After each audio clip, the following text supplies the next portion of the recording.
Coming up tonight on our news, government imposes a curfew and announces business closures.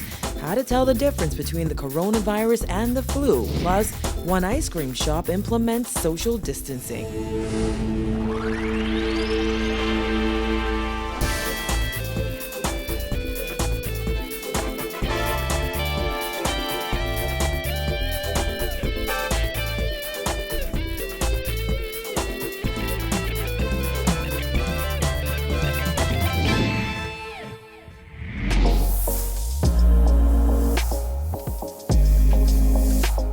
Our news is brought to you by Alive. Welcome to our news and thanks for joining us. I'm Vonnie Tude. Topping news tonight, the government has imposed a curfew from 9 p.m. to 5 a.m., which will begin on Friday night. There will also be business closures with some exceptions. Prime Minister Dr. Hubert Minnis says this emergency order takes effect at 9 a.m. Friday and will expire on March 31st. He argued these measures are strong but necessary in order to fight the spread of the coronavirus. Jerome Sawyer reports. Vonique, in many ways, it is the news that we all feared, but in some ways expected. The Prime Minister from his office on Cable Beach this afternoon announcing a curfew to take effect first thing tomorrow morning. A curfew is hereby imposed, extending each night from 9 p.m. to 5 p.m. to 5 a.m. with such exception as may approved by the Commissioner of Police. This curfew would commence at 9 p.m. tomorrow. And already the Commissioner of Police has exempted those trucks and personnel, tankers and vehicles that are responsible or working with our gas stations and gas facilities. We will end the curfew after consultation with medical personnel. The order speaks to how non-essential businesses will be affected. In essence, many of these businesses shut down, their staff being asked to work from home. For every island and key of the Commonwealth of Bahamas, for a period of 11 days commencing tomorrow the 20th, all establishments, institutions, businesses, offices, stores, and organizations shall suspend operations to the general public, except for the following: wholesale or retail grocery stores and farmers market from 6 a.m. to 5 p.m., except doctors' offices, hospitals, or medical facilities. Pharmacies from 6 a.m. to 5 p.m. Gas stations from 6 a.m. to 5 p.m. Medical supplies establishment also exempted are hotels, banks from 9 a.m. to 5 p.m. Commercial ports and related businesses from 6 a.m. to 5 p.m. Also exempted are airports, laundromats and wash houses for hygienic purposes from 6 a.m. to 5 p.m. Drive-through or takeaway food vendors from 6 a.m. to 7:30 p.m. Construction companies carrying out any construction work from 6 a.m. to 7 p.m. There was so much information to digest and so much information to pass on, but one thing we do want to point out to you, some very special considerations given to events which are a part of normal everyday life that will continue in some way. No person shall host or attend 1. A private party, which includes any person from outside of the immediate household of the house occupant. A recreational or competitive sporting event. A wedding which hosts 10 or more persons other than the bride, bridegroom, official witnesses, and the marriage officer.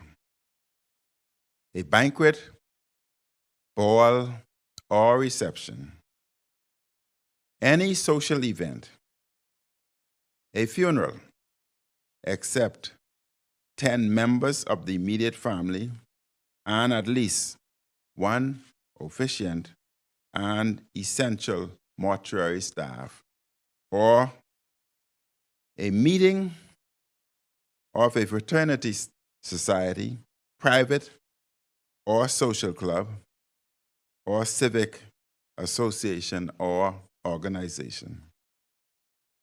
No person shall offer for hire or seek to travel on any public bus transportation, mail boat, sailing inter-island, except for transport or freight. Now, there is a list of employees and workers who are exempt from this order. Police and Defense Force officers, fire services, correctional facility workers, those who work at NIB and those who work in social services, environmental and sanitational services, as well as medical facility staff. In addition, anyone involved in the transmission of electricity and those providing water services. An extensive list, but yet those involved in essential services in the country as they must continue despite this order. From the Prime Minister's office, Jerome Sawyer reporting for our news. So just how will this curfew work? Persons will not be allowed on the streets or at public places between 9 p.m. and 5 a.m., but will they be permitted to hang out outside their homes? Attorney General Carl Bethel explained. Persons should be in their homes. If their home is affixed to the soil or in some manner, they may go in the immediate area around in their yard, but not if it's an open yard over to someone else's home, and not to mingle with any occupant of any other house. If it's an enclosed yard, well, of course, it's an enclosed yard. The AG said the order would be translated to Creole for the country's large Haitian population. He also explained how the curfew would impact the homeless. How will this curfew apply to vagrants and homeless individuals living on the streets? Shelter in place. Wherever it is that they would find shelter during the evenings, they must stay there. It is a sad fact of life. Some critics may argue that the measures put in place are too strict, but Director of the Infectious Diseases Program, Dr. Nakia Forbes, gave a compelling argument for why they're not. People may think that this is stringent, but some people will adhere to recommendations, and just like advice, some people will not adhere to good advice. So what we are concerned about is putting in place best practice measures to keep everybody safe, because in a viral pandemic, things can look fine, but they really may not be fine. So we're being overly cautious. To answer your question, when will things return to normal? That really depends on certain things. It depends on what is the situation with the disease in country. Do we have a cluster, or unbeknownst to us, was there local transmission, despite the fact that we tested outside of those stringent guidelines? So if the worst case scenario is true, then we will see ongoing transmission. When we get to March 31st, we will have to review and say, okay, what do we do now on March 31st in terms of the situation, because we don't know the future. Emergency regulations were tabled in the Senate this morning. However, opposition Senator Fred Mitchell questioned why the matter was being rushed and raised concern over the potential abuse of those emergency powers. Jasmine Brown reports. The PNP senator's comments came moments after Free National Movement Senator Dion Folks tabled a proclamation by the Governor General declaring a public state of emergency and the Emergency Powers COVID-19 Regulations 2020.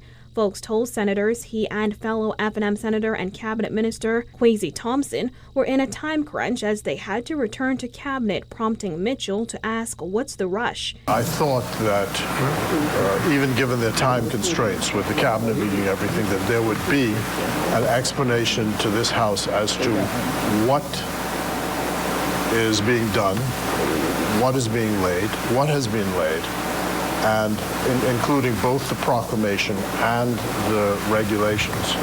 and what is the substratum of why this is necessary. It would seem to be obvious, I think, because his response was it was done in the House of Assembly, so the country knows.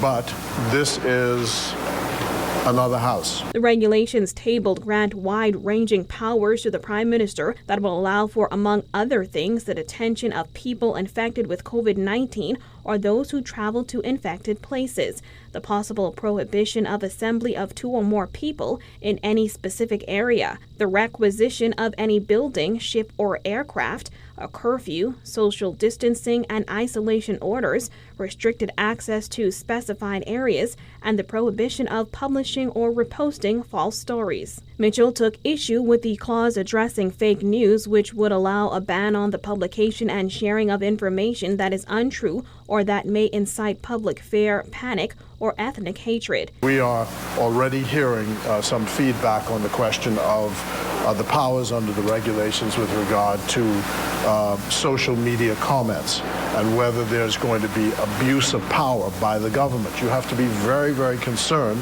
when a government exercises these kinds of emergency powers. As for the emergency powers that would be granted to Prime Minister Dr. Hubert Minnis, Mitchell insisted that may be overkill, as he believes the public has been cooperative so far and doesn't need to be forced to follow instructions. As far as we could see, the public has complied with everything the government has asked to be done. The social isolation, all of the rules, the churches have complied, so on and so forth. So why does the government feel the need to have emergency powers? And I'm sure they have an explanation for it. But there is a history throughout the Caribbean of the abuse of power in the exercise of these kinds of proclamations. And the public needs to be assured that there will be no such abuse of power. Dr. Minnis announced in the House of Assembly on Wednesday that 2 more cases were confirmed on Tuesday afternoon. Reporting for our news, I'm Jasmine Brown. As travel restrictions and the suspension of cruise business take a toll on businesses in downtown Nassau, straw vendors are applauding government's decision to offer them financial assistance. Finance Minister Peter Turnquist announced that government is allocating $10 million to provide for a temporary unemployment benefit administered through the National Insurance Board for self-employed persons working in the tourism industry, including straw vendors, tour operators, and jet ski operators who do not ordinarily qualify for the National Insurance unemployment benefit. They're set to receive $200 a week for up to 8 weeks. I think it's a good thing. We're going to need the help. As you can see, it's a ghost town here now. That will really work for us for the time being. Because I've been out here from last Monday and the market just reopened. I didn't make that kind of money from last week. I think the $200 will be all right because right now ain't nothing coming in. So anyway where you can find a few dollars here or there and someone giving it to you, take it, appreciate, thank God for it.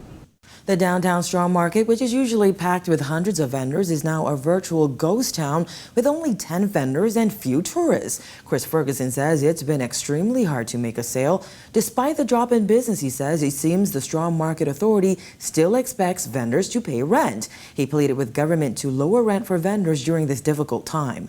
The sales have dropped tremendously. It's like rehearsal for me right now. You understand where I'm coming from? My thing is, they're still charging the rent though. We still have to pay $40 a weekend. As you can see, there are probably 10 vendors in the entire market. So I'm hoping that whoever's responsible, when they hear this message, they will say, okay, we're giving them $200, let's cut the rent because the people ain't coming out. The thought of staying home on Sunday morning may be a tough pill to swallow for devoted churchgoers who look forward to putting on their Sunday best to attend worship services. However, the Catholic Archbishop says the church must be willing to adjust to this dire situation to protect its members and the wider community. Bethany McDermott reports. Certainly we know that when anyone gathers for whatever reason, however noble, it is possible for this virus to spread. Effective immediately, all public celebrations of Mass in the Archdiocese of Nassau are cancelled. However, priests may celebrate private Mass without a congregation. Additionally, Sunday Mass will be live streamed at 9 a.m. on Facebook and YouTube. Archbishop Patrick Pinder says now that COVID-19 cases have been confirmed, the church must be cautious. One of the ways in which we can slow down the spread of it is by not only practicing good hygiene, good personal hygiene, but also avoiding the gatherings where a lot of the communal community spreading of the actual virus takes place. So that certainly impacts things like our gatherings for worship. Pinder urged church members to make an act of spiritual communion using a specific prayer at communion time while sharing in the live stream. This isn't only in a case like when an individual is sick or when a nation is facing a crisis as we are, but also in instances where a Catholic, according to our Eucharistic discipline, is in a religious community where we don't share full communion. You know, our discipline is not to go and participate anyway, but actually to share in that communion by means of spiritual communion. And it is for that reason that we have actually put that particular prayer in the norms. And so you could say, obviously, at this time, it's an opportunity for us to learn something new and to deepen our understanding of our Eucharistic discipline. However, churches will remain open throughout the day to allow their members to enter for private prayer and private devotion while enforcing social distancing of up to 6 feet. All other meetings and church gatherings have been cancelled. The Archbishop's comments come one day after Prime Minister Dr. Hubert Minnis told Parliament that senior pastors have agreed to cancel church services, noting that the decision is in the best interest of the country. The move was met with some criticism from the public. However, Pinder warned that not adhering to the advice would be unwise. So it is important for us to respect the rules, our understanding of nature, as we know through science and through particularly the medical sciences. Now, Archbishop Pinder stressed that these guidelines are necessary in preventing the spread of the novel coronavirus. He's also urging members to practice proper hygiene. Reporting for Our News, I'm Berthany McDermott. How to tell the difference between coronavirus and flu symptoms? Stay tuned.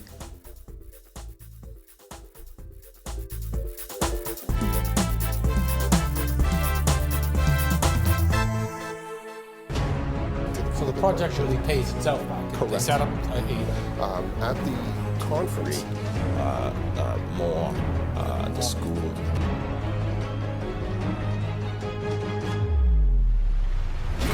As a journalist, I always have to focus on the facts, and sometimes that means going to investigate for myself. On the Record, Thursdays at 8 p.m. right here on RTV.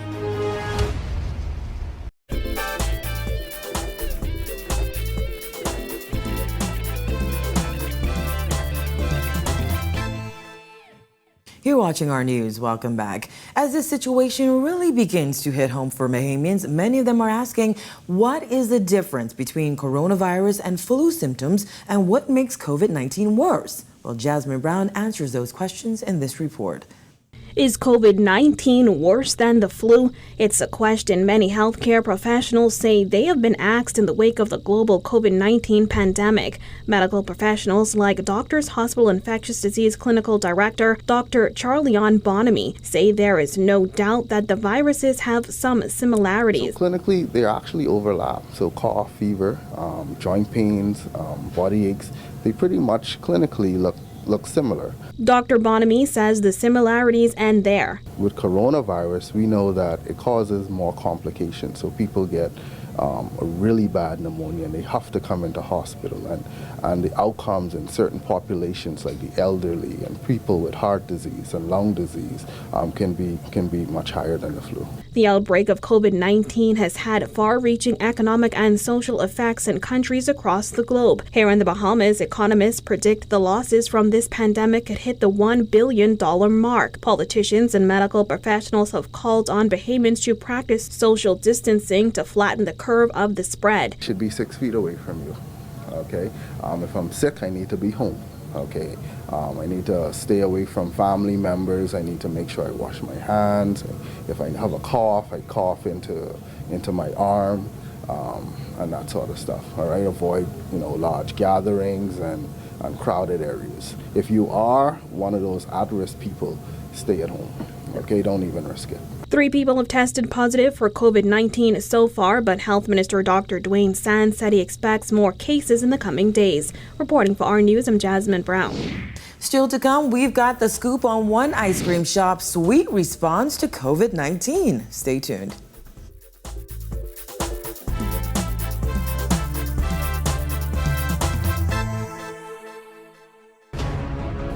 project really pays itself back. Correct. They set up At the conference, more the school.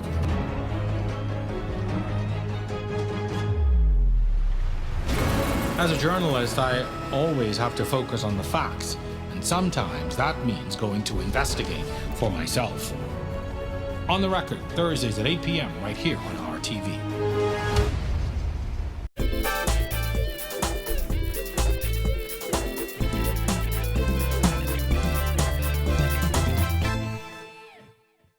Welcome back to our news. The next time you dip into a Dairy Queen, your customer experience may be a little different. The ice cream shop is promoting social distancing to help prevent the spread of the coronavirus. Giorgio Bain has the inside scoop. Hi, can I get a dip phone, please? This is what a visit to Dairy Queen is like in the time of coronavirus. After the customer receives their sweet treat and leaves the store, employees get to work sanitizing the high traffic areas. Even the machines used to make these creamy confections are heavily sanitized. According to operations manager Crystal Campbell, door handles, countertops, freezers, and soft-serve machines are being sanitized around the clock at your favorite Dairy Queen location, as the popular ice cream shop does its part to prevent the spread of the COVID-19 virus. We do sanitize like the door handles, this person coming in, the bathroom doors, our counters, our tables, our chairs, the garbage disposal where persons throw their garbage out, the credit card machine. So we're sanitizing everything after every transaction when a customer comes in. Also, too, we have allowed our employees now to wear gloves so that there's no transmitting of any bodily fluids or droplets, as they call it, from persons to person contact. DQ is also promoting social distancing. At this particular time, what we're doing now to help with the social distancing is we're only allowing takeout orders. So the dining section and sitting down, we have discontinued that until further notice. So you're allowed to come in, place your order, and then after that, we hope you enjoy your product on your way. Following the decision to suspend cruise business for 30 days, DQ has seen a drop in customers at its downtown location. As a result, Campbell admitted that the store is down to only 2 employees. This particular location has been affected tremendously. We had to now have cut back on hours. So we now open from 11:30 to 5:30 p.m. So we're still monitoring to see how that goes. However, the sales have declined here at this particular location due to the fact of the cruise ships are not in. There's not much tourists, persons out and about. But we just want to assure the downtown workers and everyone in the Bahamas and that comes to Dairy Queen that your safety is our top priority. Reporting for our news, I'm Giorgio Bain. Still to come, an athlete gets some good news amid a bad situation. Stay tuned.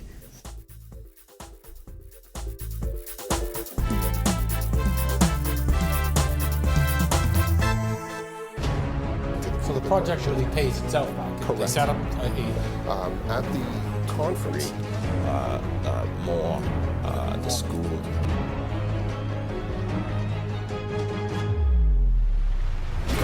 As a journalist, I always have to focus on the facts, and sometimes that means going to investigate for myself. On the Record, Thursdays at 8 p.m. right here on RTV.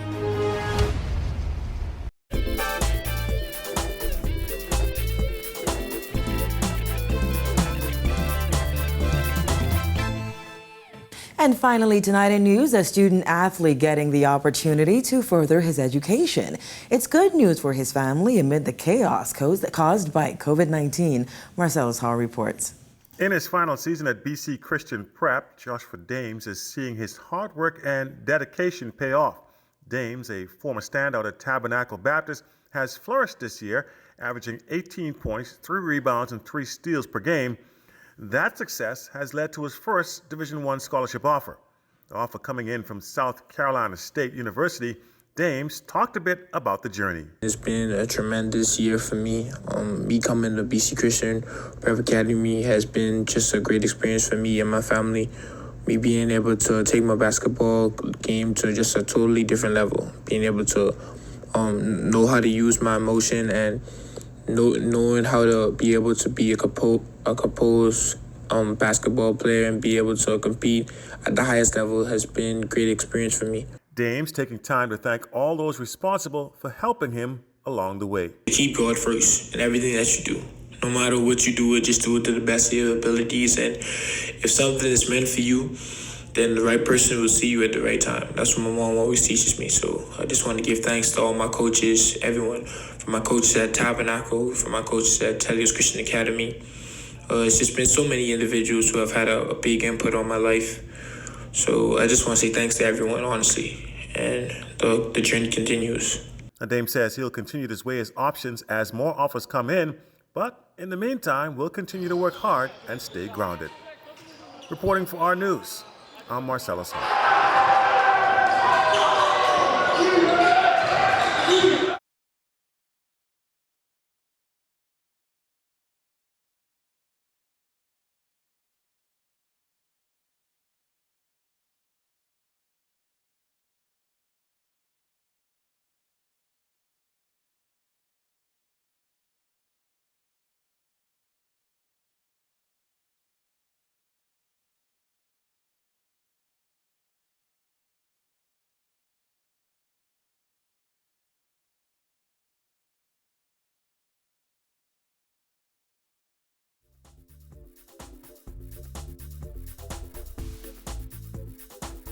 And thanks for joining us for our news tonight. On behalf of the entire team, I'm Bonnie Toot. We'll see you right back here tomorrow night. Good night, everybody.